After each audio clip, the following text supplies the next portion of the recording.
I'm Isaac, and this is my wife so far. And yesterday was our 5th year in marriage. Wow! And it's a privilege that John has asked us to comment about his book, The Marriage House, because I believe marriage is important on God's heart and God's plans for humanity. And for me, this book summarizes everything about marriage. First, it speaks of the analogy of a house. Before you build a house, there's a plan. And if you want the house to look okay, you have to consult the plan every time. And from the first chapter to the last chapter, speaks volumes of what we want or God wants to see in marriage. And it shaped our lives because we've been hearing about his marriage sermons, and this book summarizes all that he's been saying to us, and even more. And we've learned so much from John. I think one aspect of the book which has spoken to me a lot is the chapter on the grace-filled home. And when I heard or read about it, I pasted it near my sink because I wanted to be checking my grace tank every now and then to know whether it's low or high. If it's low, then it means there's something not going well, and then we'll be having issues at home. And if it's high, it means that all is going well, and then we'll be having peace and love at home. So I think it's a good check. It's a good check for me. Getting married to Isaac and then joining him in his church, City of God Church, has been very wonderful because John teaches a lot about marriage, and then coming out with this book now, The Marriage House, is great because then in one book you can find everything that John has been talking about marriage in the past 5 years that I've been in this church. And having John come out with a book, The Marriage House, is really great because then you have an opportunity to find everything that he's been talking about concerning marriage in one book, and you have the opportunity to go back to it every now and then to sort of refresh yourself, and that's really exciting for me. One thing that really stands out in the book for me is the companionship part, because I'm somebody who loves to be in the company of people, and then to find myself being married and then realizing that God's vision for marriage, key point is companionship, is really exciting because now I have somebody I can depend on and have with me for the rest of my life and share all the good things in life, including all the bad things. Is really exciting. And I'd encourage everyone to get the book. People who are planning to get married, people who are already married, it's good for everyone. Please get a copy. Friends and beloved hearing guided, this is a must-have. It's a must-have because I think that it contains stuff or information or knowledge that would inject a daily dose of freshness into your marriage.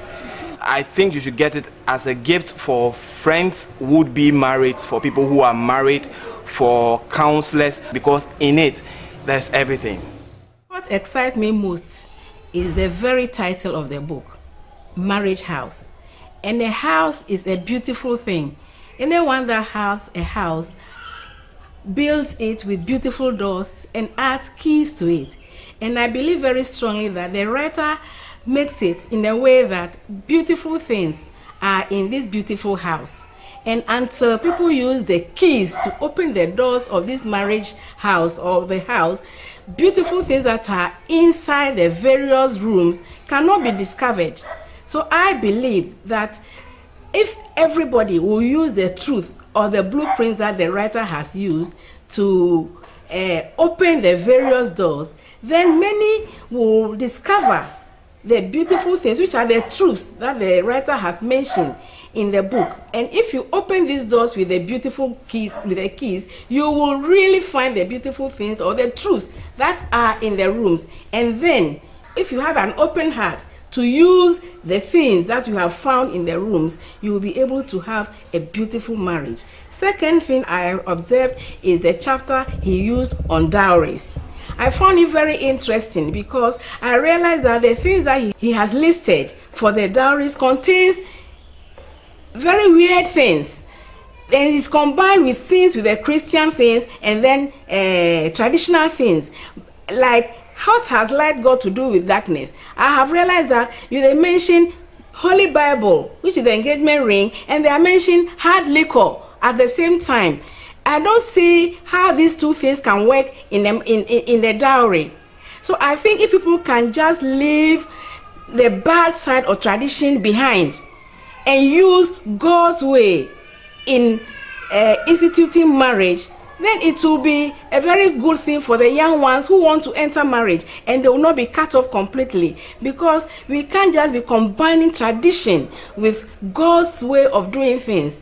Other than that, we are really combining two things, light and darkness, and to me, it will not work.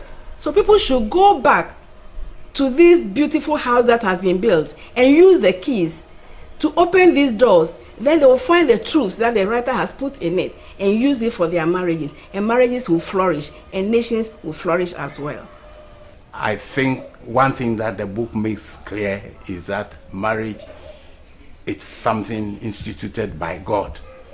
But the difference is that many people think it's a man-made thing, so they find there are various ways of getting into marriage. And that is why we have all these problems in marriages. But if we will know that it is of God, marriages can work better, and the book is very clear on that. But I would say that whether you are a believer or not, and you intend to enter into marriage, one chapter of the book which is very vital is conflict resolution in marriage. Every marriage has a conflict, call it argument, misunderstanding, and the way to resolve it is what will make the marriage continue, or the marriage will break down. And we Christians have an added advantage, that we know there is a third person in the marriage, and that is God. And the book makes it clear how we can resolve these marriages using God's way. And because God really made it that the people in the marriage should live in close relationship with Him, this relationship was broken during the fall. And so to get a good marriage, you must try to get closer to God, and you can only get it from God's word. And so resolving marriages must use God's word, and the book is very clear on that.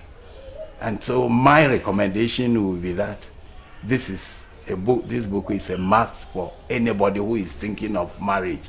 But even if you don't have time to go through the whole book, read the chapter on conflicts of marriage, and you'll be blessed immensely.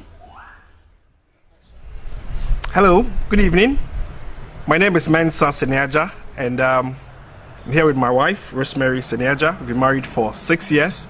I'm really excited to be part of this exciting book launch.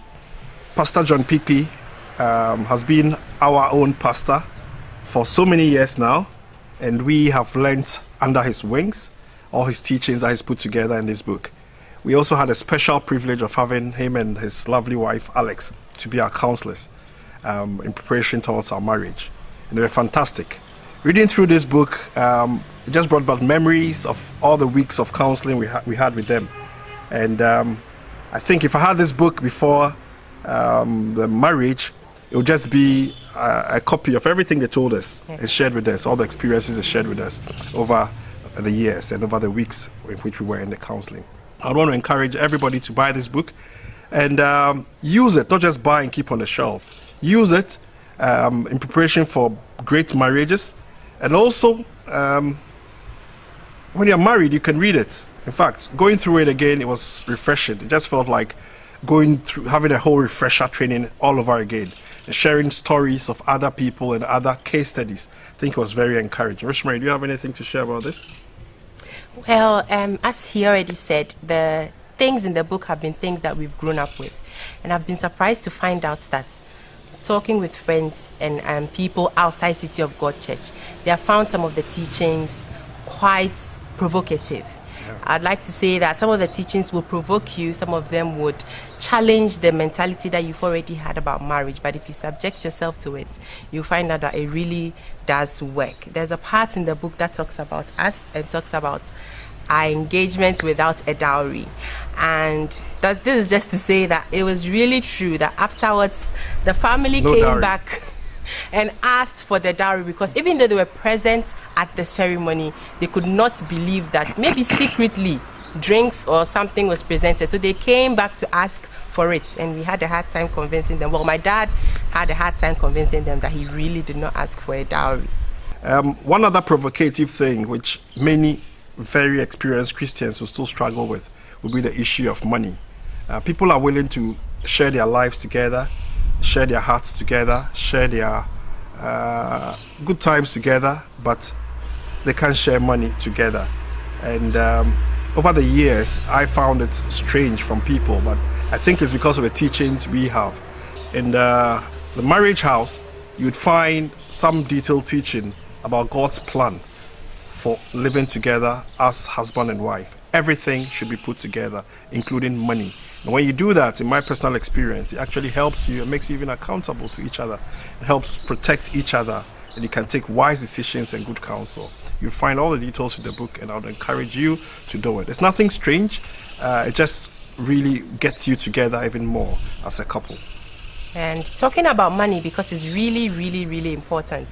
We've had access to each other's money, and for him, he's had a lot of people finding it strange that he would allow his wife to have access to his money. And definitely you would disagree on how to spend it. But I think we have what we call the veto power, which he can use once a while. And so from the book, we learned that when there is a stalemate, you should submit to that. And so far, we have to say that it's been good. I'd like to encourage everyone to buy this book. This book is for people who are yet to get married, those who are already married, and even counselors will find great teaching points in this book with which they can counsel people who are about to get married or who are already married. It's a great reading tool, and it's a great manual for marriage, and we'd like to encourage everyone, no matter what stage of the timeline you are, you will find something useful in this book for you. That's The Marriage House, God's Blueprint for Secure and Happy Marriage.